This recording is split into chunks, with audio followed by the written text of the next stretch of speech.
Your name may not appear down here in this World's Hall of Fame. In fact, you may be so unknown that no one knows your name.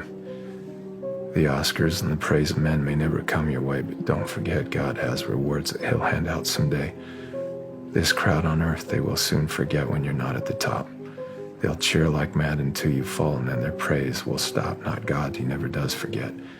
And in his Hall of Fame, by just believing on his Son, forever there's your name. I tell you, friend, I wouldn't trade my name, however small, that's written there beyond the stars in that celestial hall. For all the famous names on earth or the glory that they share, I'd rather be an unknown here and have my name up there.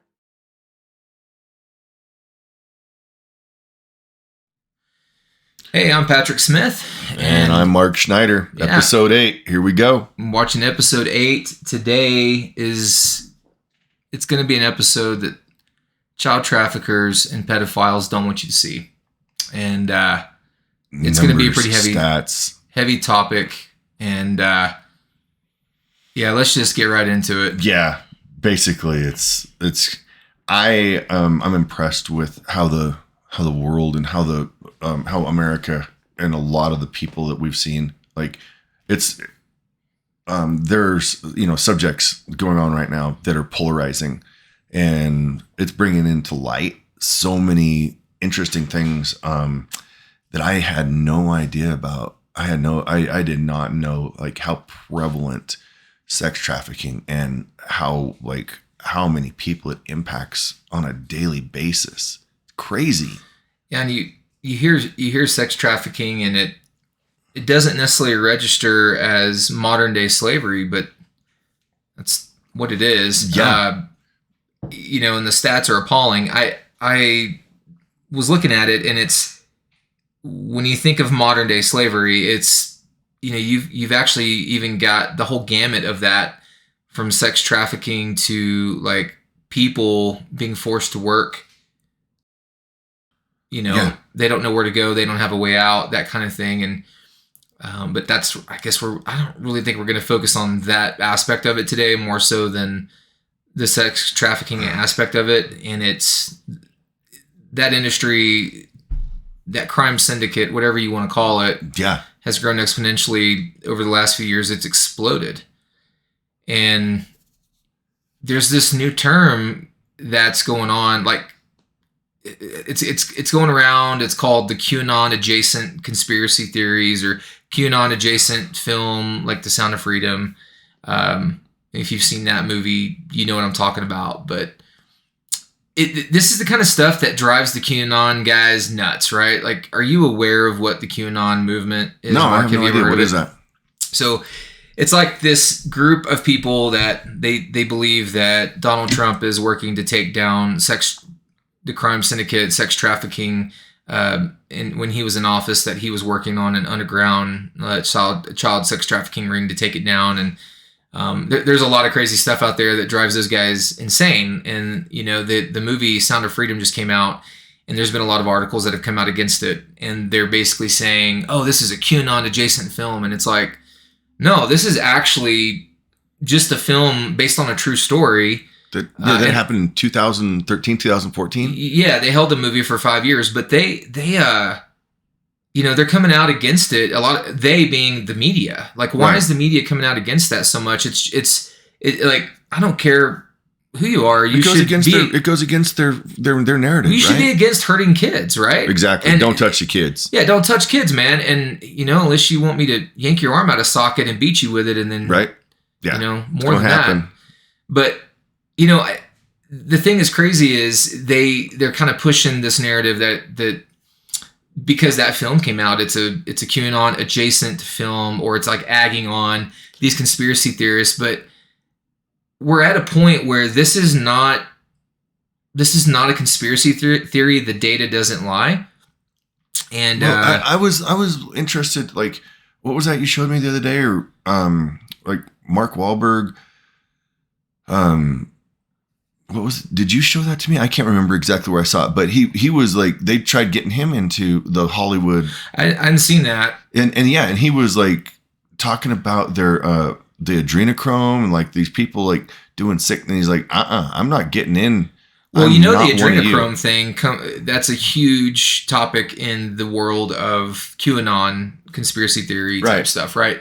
So for the viewers, I'll unpack what adrenochrome is, and this is not for children. So if you're watching this around your kids, this is just a quick warning. Maybe Yeah. have them go in another room Start if you're going to continue disclaimer. to watch. Yeah.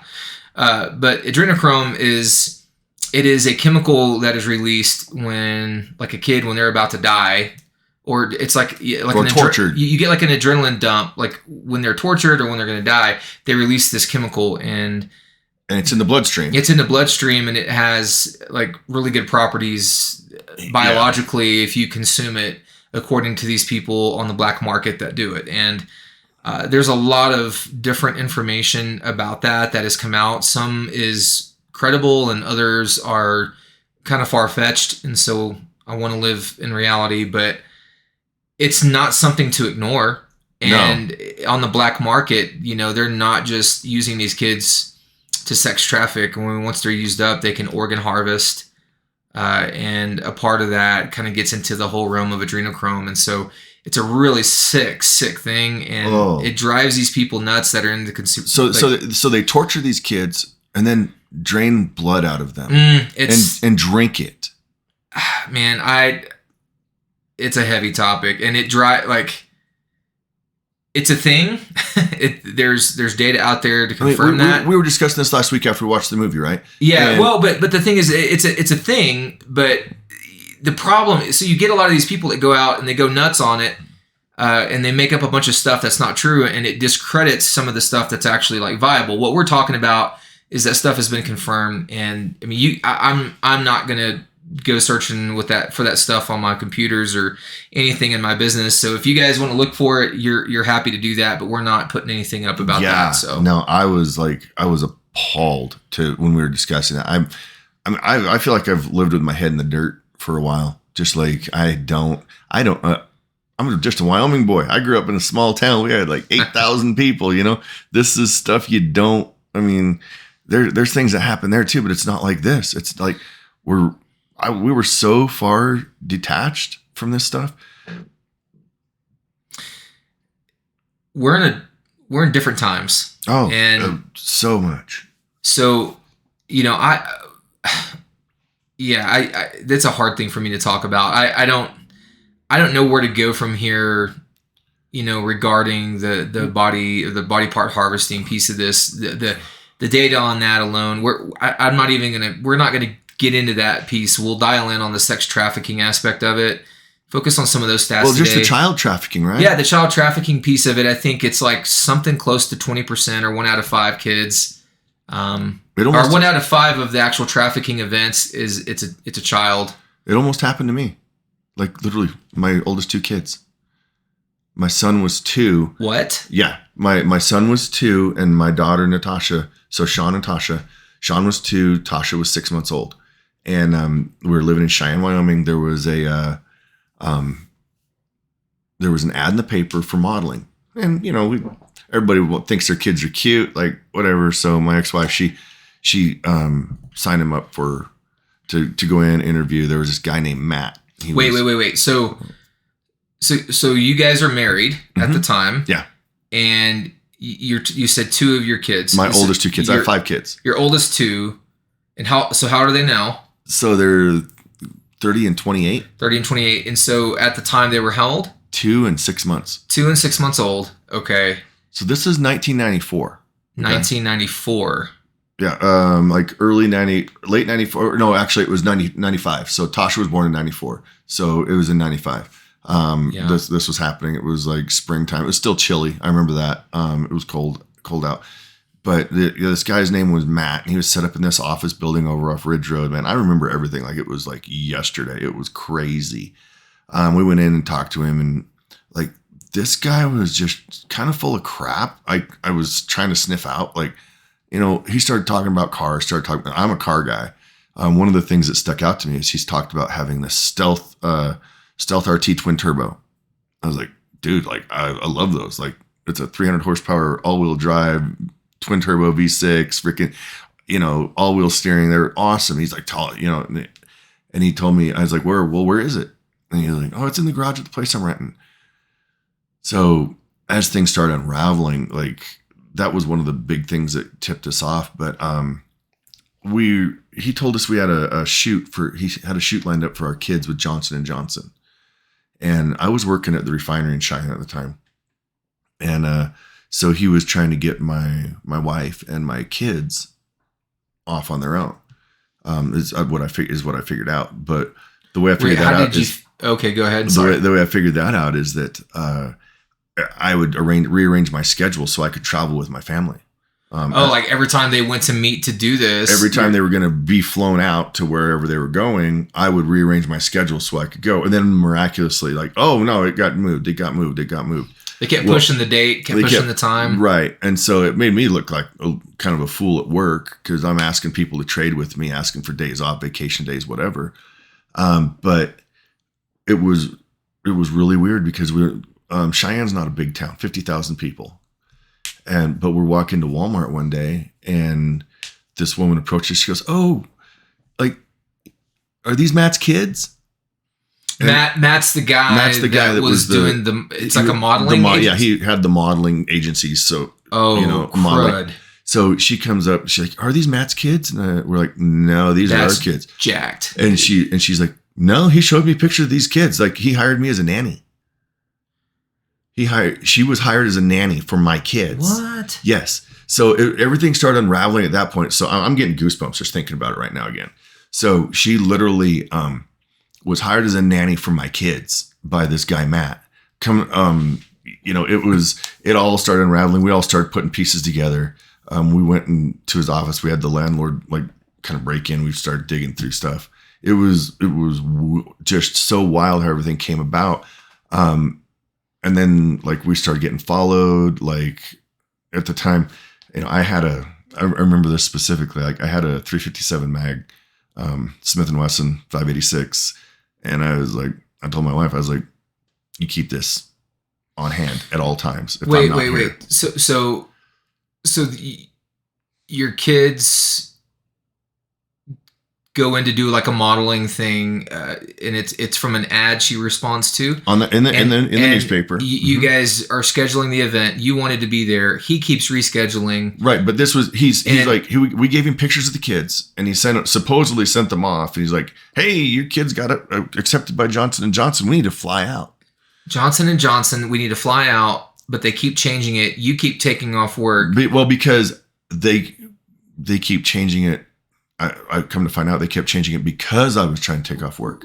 Right. They were trying to get my wife and my kids off by themselves. Without you there to protect them. And so you're at the store and the supposed nanny of this guy says, "Oh, those are his kids. I'm the babysitter." Uh-huh. and your dad standing there with your kids. Yep. So like dad is like, no, what the hell? What is going on? And so, okay. So start from there again. So what happens? So you call, obviously you're going to call your wife, I'm sure. Well, no, we were there. We were together. Oh, she was with you? She was with us. Oh, man. Yeah, we're both like, F that, dude. No. This is like. So what's going through your head, right? Because it's spinning at that time, right? So. Is it fear or anger first? It was just like, I was completely confused. Yeah. I had no idea. I can't imagine. And then I started getting pissed. Right. And then I went hunting. Like we were going. I was hunting. I was looking for him. Like this is like, okay. So what happens next, right? So what happens next is I have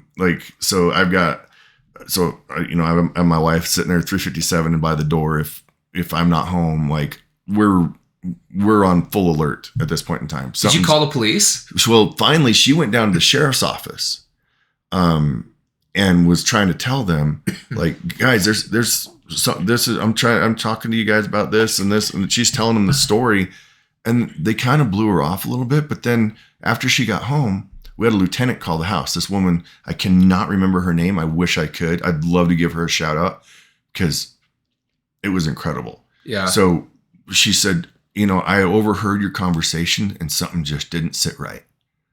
And so we went through everything with her. And so they got this nanny to set up a meeting with him, like the actual nanny, the nanny that was hired. So hold on a minute. So did you have her contact information after that? Oh yeah, we exchanged numbers and everything. Okay, so we were working together at this point. Okay, that's what I say. So I don't want to interrupt your story, but let's hit pause for a sec. Let's rewind. I want to go back. I have so many questions. So you're at the store, you meet this nanny, and so you're experiencing a whirlwind of emotions. How does the conversation between you and her go? And how do you even get to a point where now she's helping you on a sting operation catching this guy? Yeah, right. So yeah, we all kind of teamed up. We're like, okay, everybody's freaking spidey senses go off, right? We're no kidding. Like, okay, there's something wrong here. There's something wrong. So we got that involved. That gal from the lieutenant from the sheriff's office gets involved. We all meet up. We arrange a sting. We did arrange a sting operation.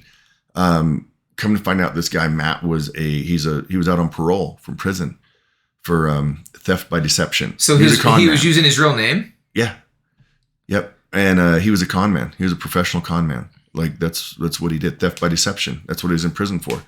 And he was just trying to work another thing. We went to the house that he said he was renting. Come to find out, he was just renting a room. There was a mattress on the floor. That was it. There was no car in the garage. There was nothing.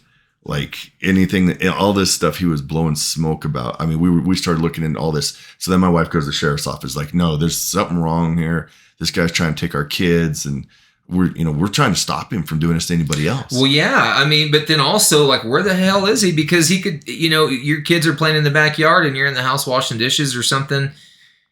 He can come back there and grab him. I mean, if he knows you guys or ends up knowing where you live, did he know where you guys lived at that time? Because y'all. Oh yeah, because we had to fill out the whole application, right? Oh man, so he hadn't. So we lived in a trailer. But you got to find him. It's not just for other people, but like this guy's out running around. We lived in a trailer house on the south side of Cheyenne at that point in time, in a trailer park.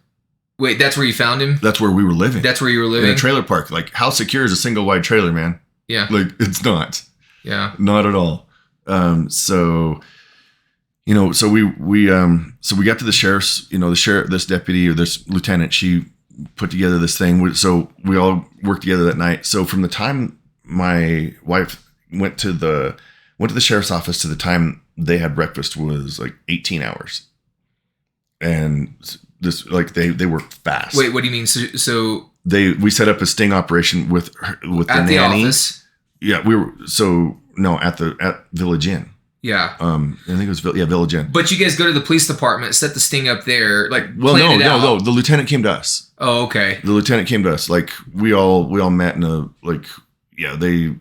we set everything up, but she made everything happen like now, and it was incredible. So they wired the nanny, wired her up, sent her in, and they were listening in, and once they had what they needed, boom, 6 cars freaking swooped down on stuff, and Matt's getting hauled out in cuffs.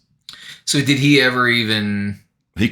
He was still claiming that those were his kids. No, but did he even catch on that there was something not right that day? Like, no. Wow. No, that's were y'all able to see any video from it or anything? Or? No, I mean, this is 1994, bro. This is like. Yeah, they didn't have all the closed caption.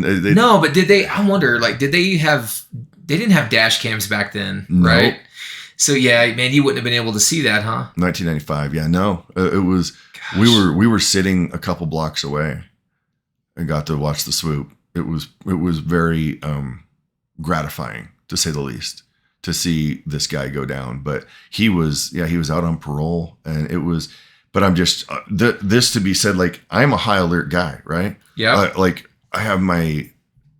I try and pay attention. I try and be on top of things, all that, right? And like I was duped. And I would argue against that, because as much as you were looking bad at work, you were a dad who's involved and intentional with his kids, right? Right. So in doing that, that served you guys well to some degree, because saved my kids. Well, but see, okay, so think about this. What if?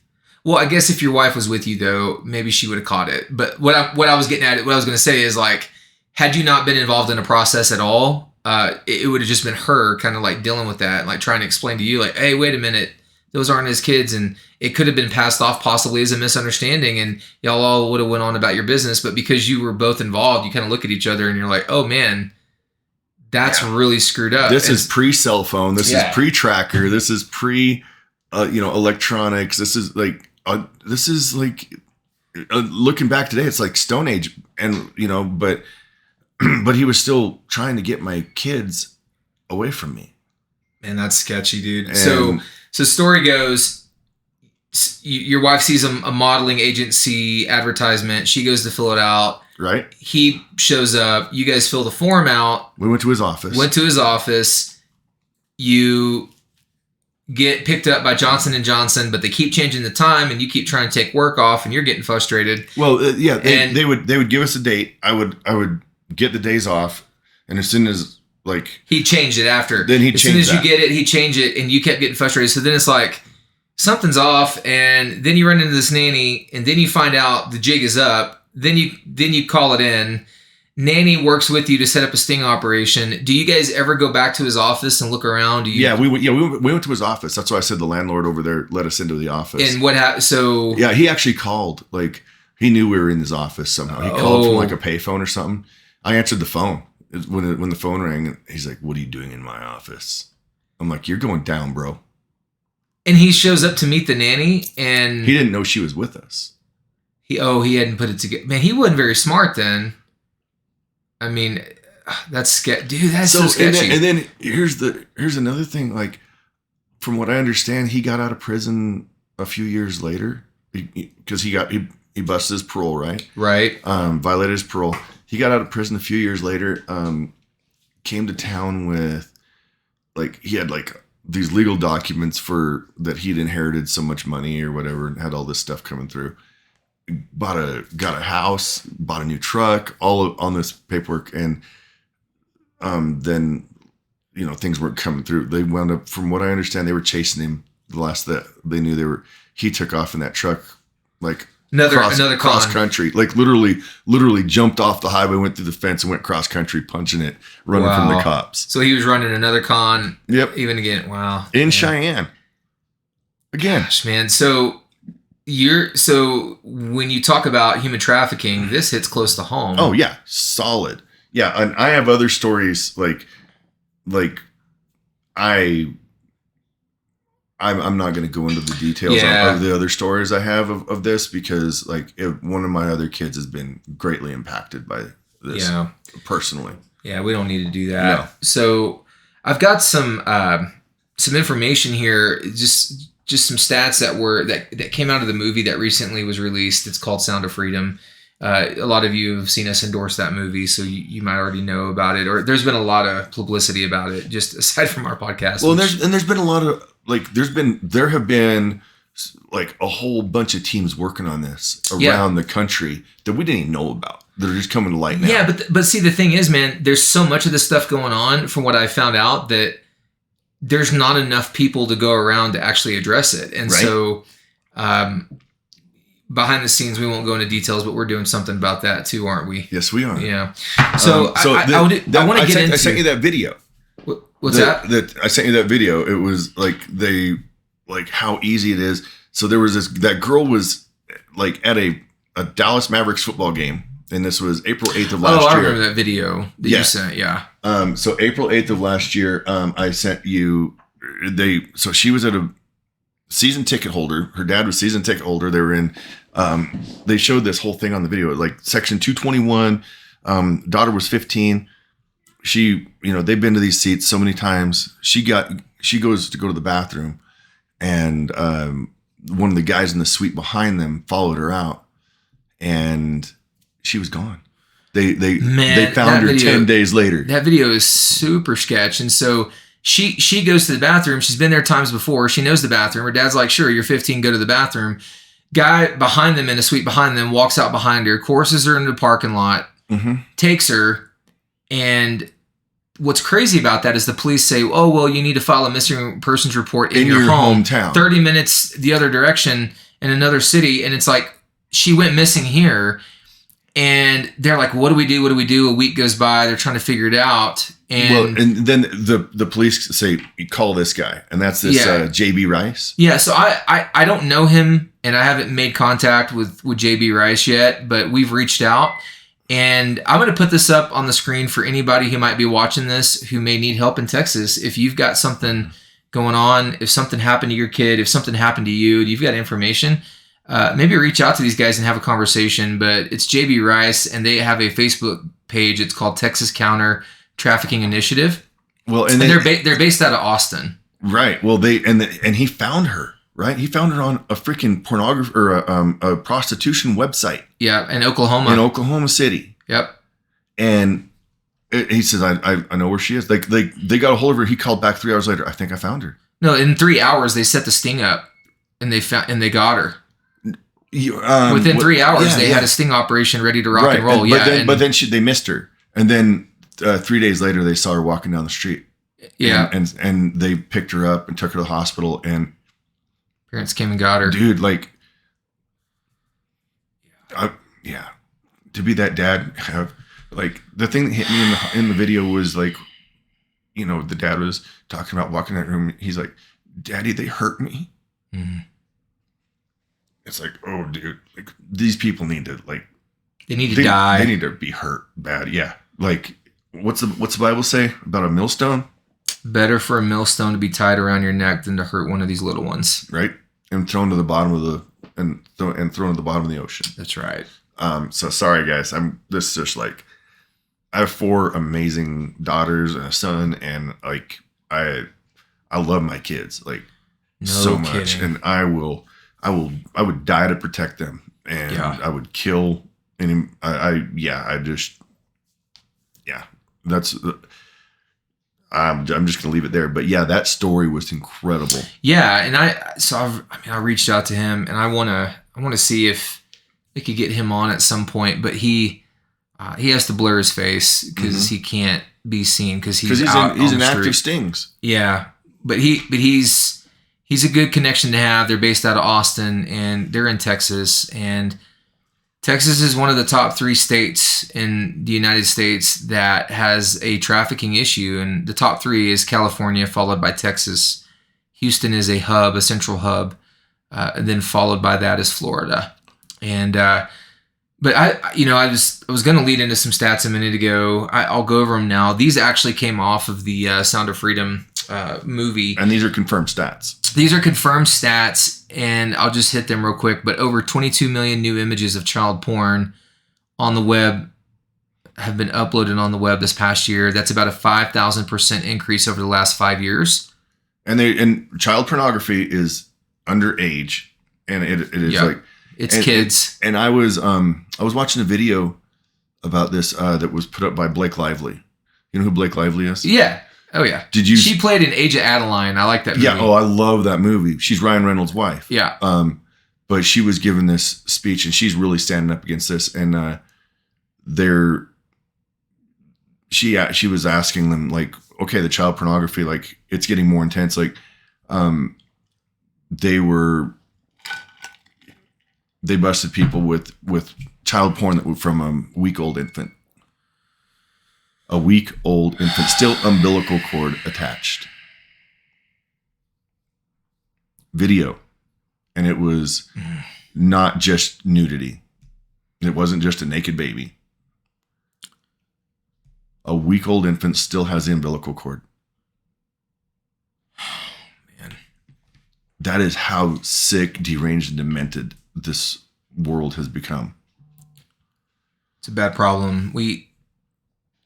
Continuing on with these stats, the fastest growing international crime network that the world has ever seen is child trafficking, human trafficking. And it's, in the movie they talk about you can sell a bag of cocaine one time, but you can sell a child, maybe like a 5-year-old kid, 5 to 10 times a day. 10 times a day till they're for the next 10 years. Roughly 10 years, yeah. So I mean, by the time they're 15, they're chewed up. But then if you look at some of the data on this, they actually, once that child is used up, they participate in organ harvesting and things like that to them. And every 30 seconds a child is sold. Yeah, these were stats that came out of the movie. They just treat them like livestock. Well, so some of the I went on. I wanted to understand this problem better as more awareness has been brought to it, and So I was looking at the Department of Homeland Security. They've got some statistics, and what they're saying, I'm just going to hit these quickly. So there's 27.6 million trafficked persons globally today, and almost 20% of them are children. Approximately 350,000 children are reported missing every year in the U.S. Of that total, an estimated 100,000 are being trafficked. And the source on that is the NCMEC. Child sex trafficking has been reported in all 50 states of the U.S. That's also a source of NCMEC. And then 2021, the Federal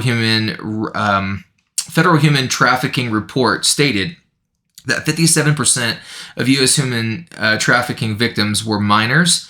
The United States is one of the top destinations for human trafficking and is among the largest consumers of child sex. Guys, this is our own country. Number one consumer, or one of the top consumers. Human trafficking is a $150 billion per year business. I think I read somewhere where 90 billion of that 150 is child related sex trafficking. And so it's a business. It's $150 billion per year business. That is total more than NFL, the NBA, the NLB, and the NHL combined. And it eclipses the illegal arms trade. Yeah, like those stats are dark, man.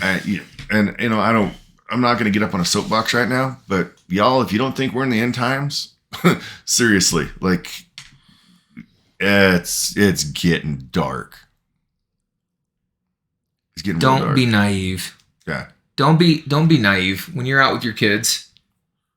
Watch your kids, man. Well, it's like there's things that it's not just watch your kids. It's women. It's everything. Yeah. It's so like okay, they've started like putting stuff to knock people out on a tissue and put it in a gas pump. Yeah. And then they follow them. They so one lady I saw a video. They put $100 bill on her windshield wiper blade, and it was drugged. Yeah, and she drove to the police station. They checked it. It was drugged, and if she grabbed that, she would have been seriously. Gone. Yeah, that's it.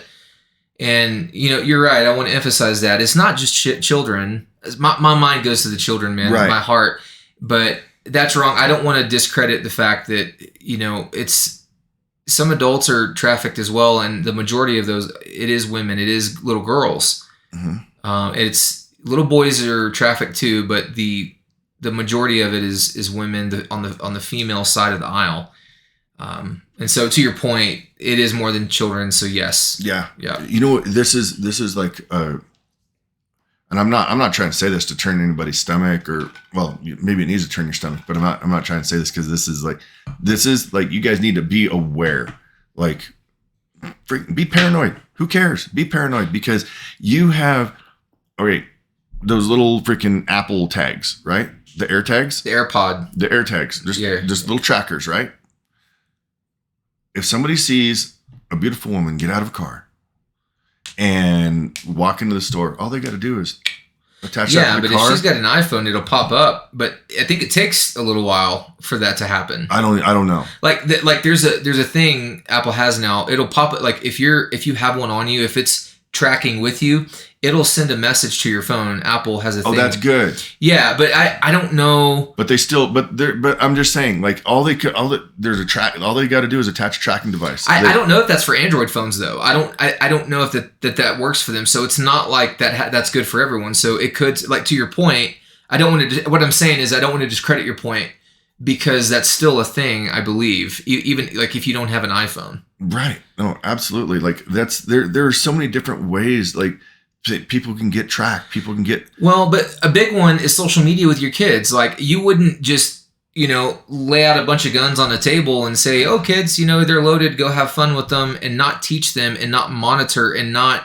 be involved and be a part of that process. I mean, if you go teach your kid at a shooting range how to shoot, I mean, you're right there with them. You're sort of holding that and guiding them, and so they stay safe. And on social media, I mean, we have got, we broadcast out of Denver, right? And There's a guy in the Denver metro right now. He's got over 315 catches of pedophiles. What he does is he goes on social media, and there's like all these different apps, and I won't throw them out there. I don't want to name them. Do you remember? Yeah, it's that Dateline To Catch a Predator. Do you remember that? But you know how that ended. So hold on, let me finish this thought, and we'll get there. So this guy will go and he'll use social media, and he will pose, and he's got decoys that pose as 14-year-old girls, and they get these guys talking, and they get them caught up in felonies, and like one of the felonies is basically if you agree to meet up with a minor, or you set up a meeting with a minor, like that's actually a felony. Yeah, soliciting sex with a minor. Well, no, but just meeting with them. Like even meeting with them without their parents, not like really. Yeah, you can get in a lot of trouble for that. And at least here in Colorado, I think it's a felony. And then of course you start sending nude photos of yourself to a kid or asking them to send them. You start venturing into child pornography. So what this guy does is he gets them talking, gets them sending photos of themselves and asking for stuff, and gets them talking. He's like, oh well, yeah, I just turned, I just had a birthday. He sets up a meet. Yeah, and but he makes it clear that he's like a 13-year-old or a 10-year-old or like a 14-year-old kid, and he gets these guys wrapped up. Then he puts it in, gets it all in order, and then he gets them to agree to meet up. And when they meet up, he's there with the binder, and he's got the video, and the police are en route. He's calling them, and I think he's got like it's not quite 50. It's probably close to 50% like arrest rate. Conviction. Well, is it full-blown conviction, or did they just arrest them and now they're going through the process in court? I don't know. I don't know, but either way, these guys are, they're getting arrested. And so, man, it is insane. And so, a plug on your kids using social media, you talk about being aware and all that, so the stuff that you were saying, but don't just give your kids unfettered access to the internet, because they could be on chat sites you're unaware of, and they, who knows? The world we live in, that they believe that our kids are old enough, at that young age to go decide to do a sex change, but they're not allowed to get a tattoo until they're 18. But kids' judgment, as a younger kid, it's not going to be to the degree it is as an adult. And even some adults, I would argue, don't have good judgment, and they're naive, right? And they can be tricked into meeting with somebody and being put in danger. So, the social media is huge if you're a parent and you want to make sure that your kids are, if you want to minimize that impact of this stuff, because a lot of it happens online. Well, and here's, like, guys, even posting, how do I put this? So, be careful what you even post on everybody wants to share pictures on Facebook. They want to do this. Oh, look how happy our family is, stuff like that. There is a geotag in the back of your picture that shows where that picture was taken. People don't know that. There is. Yeah. Like literally, like somebody can literally just pull down if you took the picture with your smartphone, people can literally pull that picture off your Facebook and see and geolocate you.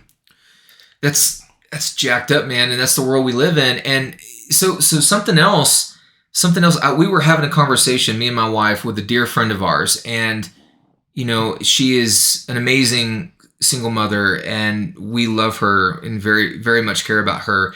But what some of these weak men will do is they will pose as a good man, and they will find a woman that doesn't have a strong male figure in the life of their kids and stuff. And single ladies, I'm not knocking you. This is just reality. Don't be naive and don't let these scumbags come into your family. But what they'll do is they'll see that there's an opening, right? Or there's not a male figure around. And then they will come in and they will court the woman. They will date the lady. They will whatever. And they're there really to hurt the kid. They're there to do that. And, I hammer on the guys a lot, right? Men step up, because a strong man, if a weak man is in a room full of strong men, he knows it. Yep. And that's why we need to be strong. We need to be larger than life and a big presence in our children's lives, in our daughters' lives, and our sons' lives. And, to your point earlier, your story, that's what sticks out to me is I'm taking off work to do this. And this guy kept getting jacked around and having to move the time because he couldn't shake you. Could you imagine had he shooken you or was able to get you out of the picture? Well, I can't keep taking off work. And then he takes your kid, to do this photo shoot, and your wife is there, and there's nothing against her. Nothing against her. It's just, two are better than one, but then having a male figure in the life. And the stats show that a single father home gives similar outcomes to a home with both parents. It's not the other way around with the mom. And that's just facts. But the thing is, these guys come in and target women. They'll target their kids. So ladies, if you have children, you're not married, that we love you, that's okay. Be mindful of this. Don't be naive to it. That's all I'm saying. I probably will get shot for it. That's okay. I've got thick skin. It's a truth and it's a fact that and you can look up the stats on this, guys, all you want. But yeah, you're absolutely right. Like having a father in the home that cares, like that's the thing. Like it's not an abusive father, not an like, excuse my language, but like that's not the point. But having a caring father that's involved with the kids in the home does so much for a kid. Yeah, it does. And moms, you do things we can't do, so we're not knocking you. Kids wouldn't be here without you. Yeah, kids wouldn't be here without you, and you've got things you can do we can't, and that's why it's better as a team if you can swing it. But yeah, so I want to move on here and kind of roll down the road a little further. Yeah, I've got some more stats. I'll go through. So it's estimated that internationally there are between 20 million and 40 million people in modern day slavery today. Assessing the full scope of human trafficking is difficult because some cases often go undetected sometimes, and the United Nations refers to this as the hidden figure of crime. And then we've got estimates suggest that internationally only about 0.04% of survivors of human trafficking cases are identified, meaning that the vast majority of the cases of human trafficking go undetected. 0.4%. That's it. Or less 4 than 1%. hundredths of a percent. Mm-hmm. 0.04 of a percent. 0.04. 0.04%. 4 hundredths of a percent. Yeah. That's so something to say is like if your kid gets put into one of these trafficking rings, you've got like something like within 90 hours, if they don't find them, it's hard to track them down. And things are getting better. I mean, with all the technology that the government has, have you seen some of the stuff? Like they can map out the way you walk, and it's almost like an ID card. Mm-hmm. It's like a fingerprint, the way you walk now. And so, I'm not buying that. It's called gait identification. But my point is, I'm not buying that because, this stat, what if we actually devoted resources to this thing? We could knock it down with the technology that's out there, and that's just one example. What did you call it? What was the name of it? Gait. It's called gait identification. Yeah. That's just one thing out of who knows what all's out there. Mm-hmm. And so, okay, keep moving here. Human trafficking earns global profits of roughly 150 billion a year for traffickers, and this is what it was: 99 billion of which comes from commercial sexual exploitation. Good. Globally, an estimated 71% of enslaved people are women and girls, so 7 out of 10, while men and boys account for about 29%, so roughly 3 out of 10. The other one, estimates suggest that about 50,000 people are trafficked into the U.S. each year, most often from Mexico and the Philippines. Wow. And you know what I wouldn't mind doing? We going down to the border at some point for our podcast and doing a video or something. And I mean, we've got some ideas there, but I've seen a lot, and it's, if you remember, man, Trump ran on this in his first run, not when he ran against Biden, but his first run was talking about closing the border. Mm-hmm. He talked about the sex trafficking and all that. And everyone said, oh, he's saying, Mexicans are pedophiles and blah, blah, blah. Like he was right. And he didn't say that they were, pedophiles. He didn't call Mexican people pedophiles. He said that a lot of these people crossing the border are, and they'll pose like they're a parent of a kid, and these these people that are border patrol, they get everyone paired off and they go fill out paperwork. When they release them, they release the kid back to these people. Yeah. That's what's going on, man. And they don't have any reason to suspect otherwise. Yeah, and I mean, you hear me keep mentioning Trump, like everyone's going to think I'm like super radical conservative guy. I don't like either side. I'm kind of my own, independent or whatever, but you can't knock the numbers. I mean, that's what he was alluding to, and it's just unfortunate that they kind of twisted that when he was running. Very. Yeah. Okay, so keep going. In 2018, over half is like roughly 51.6% of the criminal human trafficking cases active in the U.S. were sex trafficking cases involving only children. Only children. So more than half. Yeah, and okay. So another one. Reports indicate that a large number of child sex trafficking survivors in the U.S. were at one time in the foster care system. Now, this is something that hits home for you, right? Because you came from the foster care system. You were in a foster home. You were there. 60% of all children in foster care will experience some sort of sexual abuse. 6 out of 10 by the time they're an adult. I mean, to be clear, I didn't have that happen to me, but I had a lot of physical abuse. And I mean, to tell you the story, I could see. It's rough, man. Like, yeah, this is your story, right? I could see how that statistic is true. That 60% of all children experience that were in the foster system experience some level of sex trafficking by the time they're an adult. Where I was at, I'm not going to give names or locations, just not going to do it. But I was there for about a year, and it was a home full of, I mean, there was probably 30 or 40 boys there. It was a boys' home, foster home type thing. Mm-hmm. And group home. Yeah. And they just broke out by block A, B, and C. And so A, B, and C, so 3 blocks. Yeah, but then you had to call your house, and that was if you had good behavior, that you had your own room, and there was like 5 rooms in there, so only like 5 kids could be in there at a time. But I wasn't in the good kids. I wasn't in the call your house. Yeah, imagine that. But I'll never forget it. I mean, it was almost like a barracks and a military base, and they had concrete floors. There were 3 rooms and then an open common area. And in each room, the bunk beds were rowed out, and you had an aisle down the way, and there was a door opening to the common area and the door at the very end to exit the building to go to the outside. And then you had a big, like, off to the side. So there's a hallway, and off to the side, there's like a big, like a bathroom area. And like you take your showers in there, and there were like multiple toilets and stalls and stuff. So that was like for each bunk room or each block, they had their own like bathroom area. I'll never forget this guy. He looked like a fat version of Alan Jackson, just real hefty, husky looking guy, and mullet, mustache, kind of a mullet, yeah, dirtbag. If I ever see him, yeah, hit list. Well,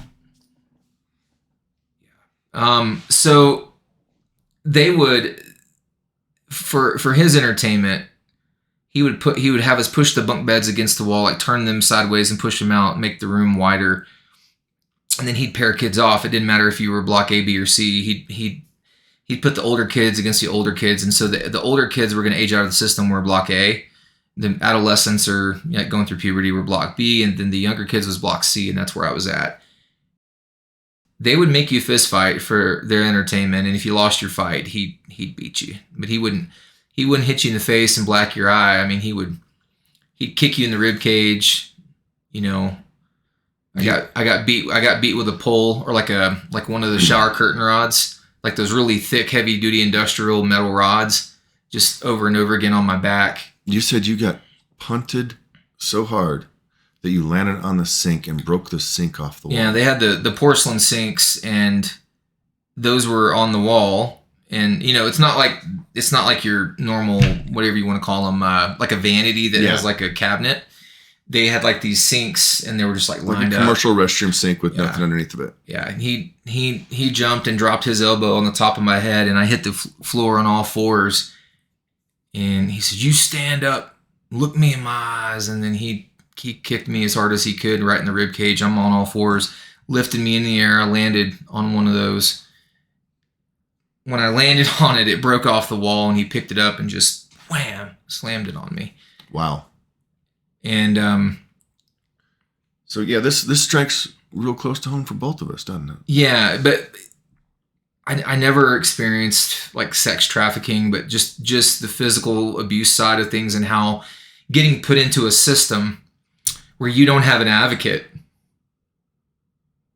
These kids don't have an advocate for them, and you don't know how to talk about that. You don't know how to navigate that.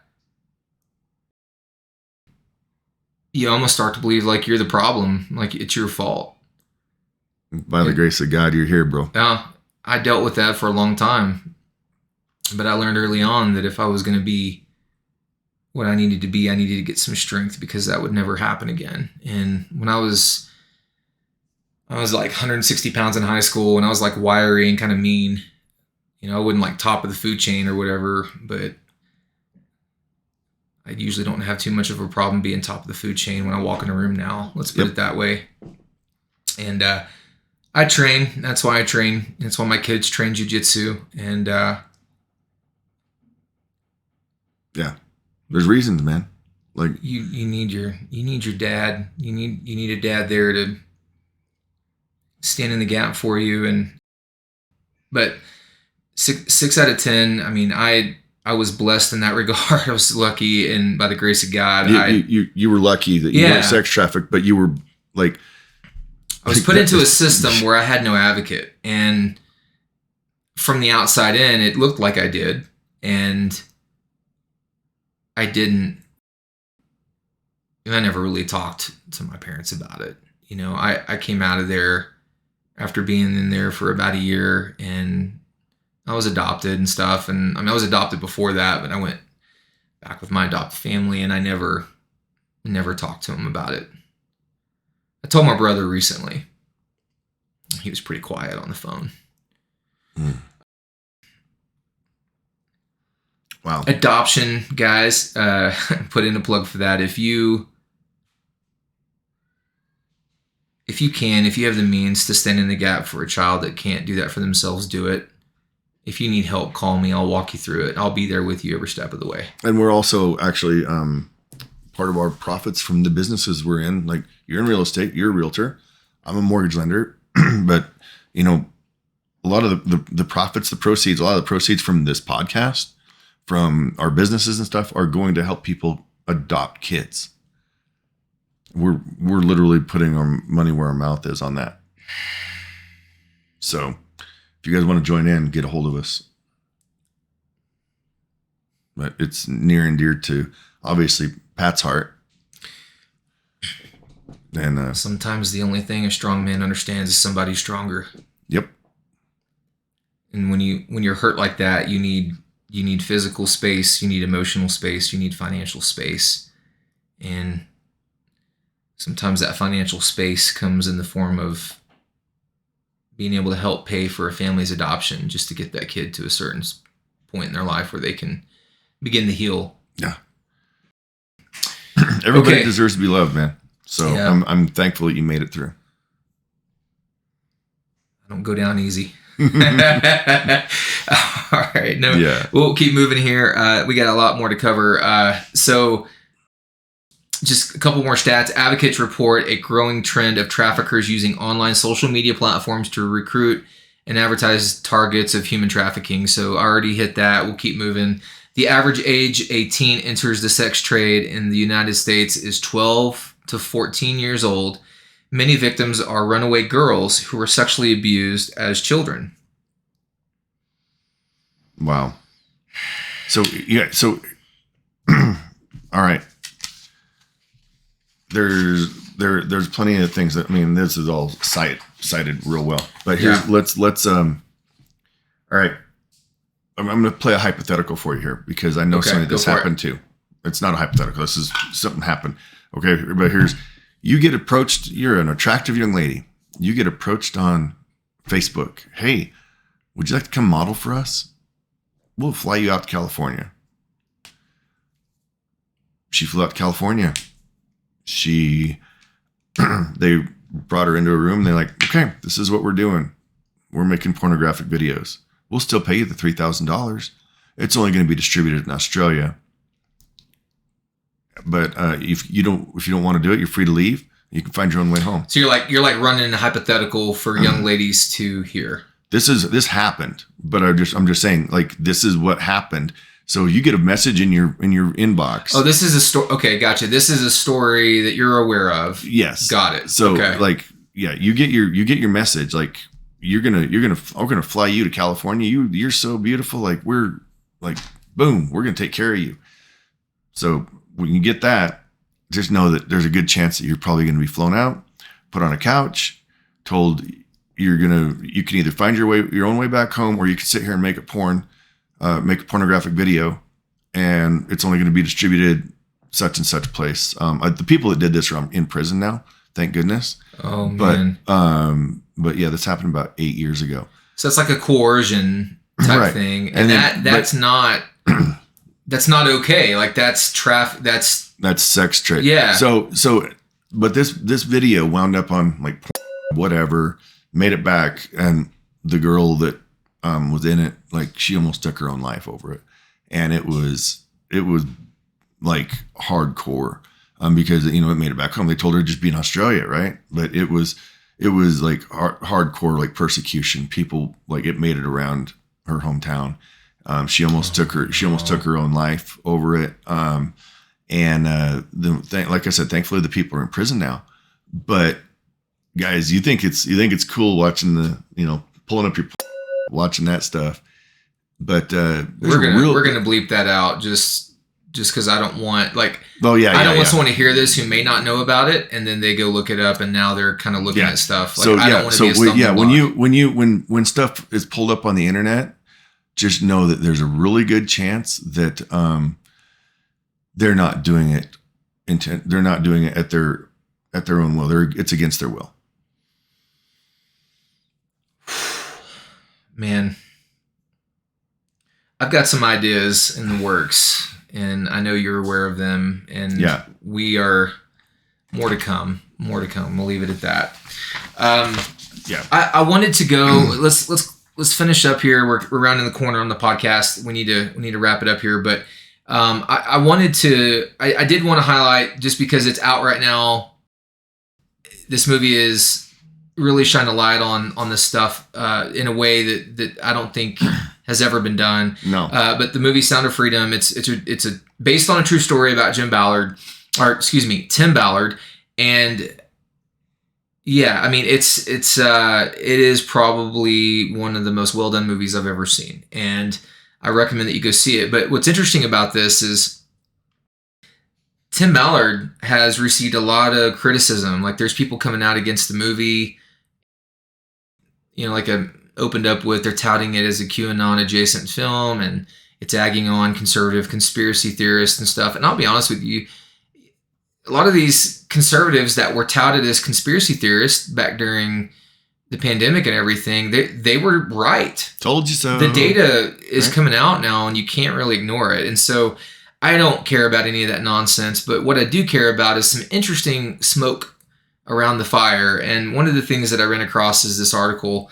It was written, so it was from yesterday, July 18th, and it says the Department of Justice triggers outrage after scrubbing website sex trafficking info.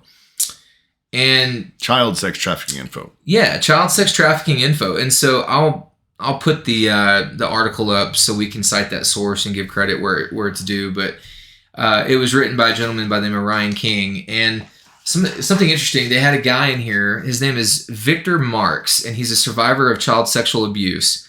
And so he's head of All Things Possible Ministries. And he argues that there are questions about the website's alterations that need answering. So why did the Department of Justice scrub their website? I think they took off like 2/3 of the material that they had about trafficking, human trafficking, sex trafficking. And the question's, why did they do that? And it was right before Sound of Freedom was released, like Convenient. right before. And so he says, I think they're trying to lower their culpability and responsibility. He added, they're having to lower and lessen their footprint and their position on this because, believe me, it's horrible and stories are going to start coming out. Man, can you imagine? This movie has unleashed a tidal wave. I want to know what comes out of that. I want to hear the stories that pop up. I want to see. I'm eager to see what the fallout of this is going to be for the sex trafficking rings that are out there. You start touting $150 billion industry. United States is one of the top consumers. Like right now, I'm aware of a stat, and this was like from a year or two ago, but it was from a CIA agent. He was being interviewed. I saw it on YouTube, and he says that there is less than $1 attributed in like financially to fight this stuff, less than $1 per person that's trafficked. So they're spending less than $1 per person that's actually experiencing human trafficking to actually fight human trafficking right now in the budget. And those numbers have changed a little bit, I'm sure, since the last year and a half or two. But what's really interesting about this movie is, since it shines so much light on it, I'm wanting to know where those numbers are going to end up here in the next, let's say, 6 months or a year. And, for me, I think that you're going to start seeing a little bit more legislation on this thing. I think that it cannot be ignored. And I think that, that's the whole reason and value behind why we're doing today's podcast. As gruesome or as like realistic and the descriptions of things that we've talked about, is people need to understand that this is real. And you don't want to be one of those people that just sticks your head in the sand. You know what I mean? And Yep. I'm not trying to guilt you. I mean, this may not be your calling, but don't act like it doesn't happen, and don't be naive to it. And if you can, support those people who are Standing on the up, front right? line, and that's their calling. I mean, maybe your job is, I'm a mailman. Like, I don't go hunt down pedophiles, but what could you do? Well, you can have conversations, you can have awareness, you can support financially if you're able to, things like that, to these organizations that are fighting this. And the dollars are not being allotted that should be to actually appropriately like fight this thing. The resources, like if you talk to police departments, I've had 3 different conversations in the last week with 3 different police departments, and all of them have said, we feel like we're not doing enough. We can't cover enough ground. We don't have enough people to do it. We don't have enough resources. And that was just in the Denver metro. And what would it look like if that wasn't true? And so it certainly doesn't help any for the Department of Justice, the DOJ, to remove some of this information off their website. I can't speak for why they did it. It just seems very timely that they would have decided to do that. So that's one thing. And the last thing I wanted to hit is, so this guy, Tim Ballard, he's been attacked from all different angles, and he founded the Operation Underground Railroad, or OUR, so OUR. And so Vice.com is the source, but They're losing credibility. yeah, they're losing credibility, man. But I don't know what to think about this, but I'm just going to read this out to you. So it's to give you the gist. They came out against him, and apparently there was a letter written to Operation Underground Railroad about Tim Ballard in his behavior. He did something, and they don't really come out and say it.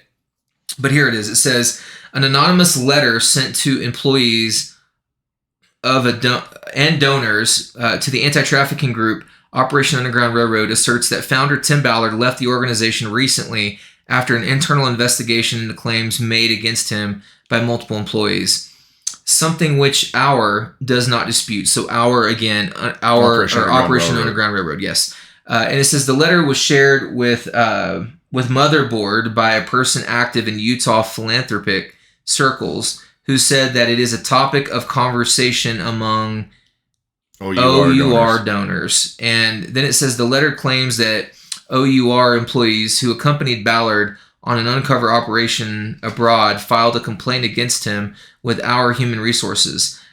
Department excuse me, I butchered that Yeah, because I want to with- say the word our. with OUR. Yeah, with OUR Human Resources Department after the trip, and that followed an investigation that culminated in his resignation. So it doesn't tell you really what happened there. It doesn't give details. I mean, you can read the whole article if you want. You can look it up. But I wanted to understand, well, what does Tim Ballard say about that? You know, and there's a quote from him. It was on an Instagram video. Yeah, it was on social media, and he says expect more lies about him assailing what he called the godless leftist media for running interference for human traffickers and throwing everything at me right now. You got to ask yourself, if you're attacking a guy who's dedicated his life to helping children, and you're attacking him, or you're attacking a movie that is trying to bring awareness to saving and helping children that are being hurt, you got to ask yourself, are you the bad guy? Mm-hmm. Are you really the good guy, or are you the bad guy? And maybe you should rethink that. And, you know, I think more information will come out about that as time goes, but that article was actually written July 18th of 2023. It was released at 3:01 p.m. in the afternoon. So that was like yesterday, and, you know, we'll hear more about it. I've looked at other news sites that are actually talking about this, and all of a sudden it's starting to get stirred up, but all they're doing is quoting this original article from Vice. And so I don't give those any credence. And I mean, to look at how much this movie has been attacked, it just seems ridiculous. And, you know, the credibility for this article is not there right now, is all I'm saying. And if something changes, I'll change that position. But for now, I think it's a little bit overdone. What are you showing me here? Those are numbers as of today. Oh, for the Sound of Freedom movie? Yeah. Still number 2. Yeah, still number 2. So okay, to put this in perspective. So Disney sits on this movie for 5 years. Right. Then they didn't want it to come out. Well, Angel Studios picks it up, right? And they're the same people who do The Chosen. If you've ever seen The Chosen series, it's really good. And what they do is they pick the movie up and they say to themselves, well, we'll go to Netflix. Oh, they don't want it. Pick it up. We'll go to Amazon. They didn't want it. Which, if you look at Amazon's server hosting business, they host a lot of pornography. So anyway, so they wouldn't host it either. And then so they finally say, well, Angel Studios, they pick it up and they're like, well, we'll show it. And I think AMC Theaters just says, well, we'll give you some of our theaters to show it. And so opening weekend, it goes up against a Disney movie, which is the new Indiana Jones movie with Harrison Ford. Love him, by the way. So I'm not knocking Harrison Which was Ford. in 4,600 theaters. What's that? Which was in 4,600 theaters. Yeah, that was in 4,600 theaters. This one was in like, what, 2,500? 2,000. It was in 2,000, so less than that. And it still beat Harrison Ford's movie, Disney's movie. Indiana Jones. On the 4th of July. Yeah, and you're showing in less theaters, you have less marketing, and no one wants you out there. And you go up against a titan like Disney, and you completely wreck them. And it also was what did I read yesterday? It was like it actually grossed more in its second weekend than it did in its first. Yeah, and I think rare. it's cleared over 85 million now. So in the first weekend, it cleared like 14 million, and I think Indiana Jones cleared 10 million. But now they're up at 85 million. What was the budget on that thing? Do you know? 12.5. So they spent 12.5 million on Sound of Freedom. Mm-hmm. What was the budget for Indiana Jones? I'm curious. 174 million. Ouch. Yeah, so they're at a point now where they can't really ignore it, and I've heard that more theaters are opening up to it's actually in 3,600 theaters now. Yeah. It's picking up steam. That's crazy. And I mean, it's good. It's good crazy. But it's when the truth comes out, it's one of my favorite quotes is by Winston Churchill, and it says, "A lie will travel halfway around the world while the truth is getting its pants on." Mm-hmm. And something like this, it took a little bit, but it's like 5 years, and then they had an uphill battle even after they released it. But now theaters are picking it up, and then also, you got all the news media outlets that are coming against it. Although it's doing well, they can't ignore it, and they can't be quiet anymore about it. And this, to me, this movie has done so much work in a short amount of time, being able to bring awareness to this whole huge thing, man. Yeah. I know. There are so many things that, are just imperatively crucial that we need to take care of in this world. But just to kind of bring a little bit of light humor to this, I did have somebody I overheard yesterday said, you know what, if you're ever short on money, just look up the sex offenders list and go rob them, because they can't have a gun. They're a felon. Yeah, but that's assuming they follow the laws. I mean, gosh, man. But seriously, like that's just some little lighthearted humor. But honestly, like, guys, I'm gonna laugh. Sorry. I'm gonna warn you right now. Like, just like putting them on notice. There are, if you're involved in child pornography, if you're involved in child sex trafficking, if you're involved anywhere along there, you're going to be found. There are more of us that are coming hunting. I'm ready to get after it. Yep. So anyway, I think we should wrap that up for the day, but it's interesting information. It hits close to home for me. Children are not for sale. This episode is dedicated to those children who are currently in the trafficking industry, that are caught in sex trafficking, that are in human trafficking in general. There's hope for you, and we love you. And if you're in that and you see this, you know what? We're going to put our personal information on here. You can contact us, and you can have a friend, and we'll be on the outside advocating for you to get you out of it. If you can't talk to anyone, or you're scared to call law enforcement, we're not law enforcement, but we can help you. And so our information is going to be down here, and you reach out to us. And if I have to, I'll come get you. I don't care if you're 3-4 hour drive away. I'll come find you. And if we're not close, we will find somebody that is. We got lots of connections. We do. All over the United States. And it's getting broad quickly. Yeah, it is. But guys, I mean that. If you're watching this, or you know someone who might be in it that's going through it, I'm ready to get after it. You give me a call. I'll come get you. Or you come talk to us. We'll get you resources. We'll get you connected. We'll find out what you need, and we'll get that to you. And we can do that in a very quiet manner. We don't need to know much. Nope.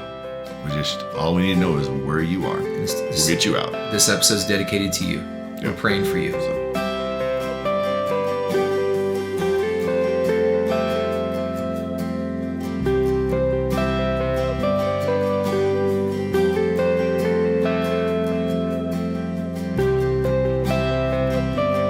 1,000 times I fell, still your mercy remains.